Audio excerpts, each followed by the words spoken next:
The warning "Gearbox fluid service recommended in your Tesla vehicle" is not connected to a regular maintenance recommendation based on mileage or years.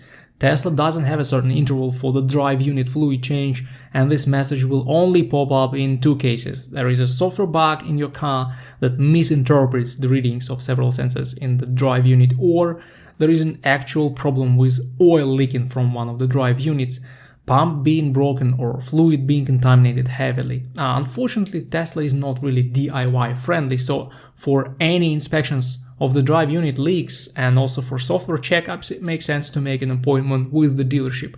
If you see this at really high mileage, like 150, 200,000 miles, it may mean that the fluid is heavily contaminated and burnt just because it's too old, and it just needs to be changed along with the filters. Unfortunately, the fluid change service in the dealership is not that cheap, but the good news is that you won't need to pay for it very often.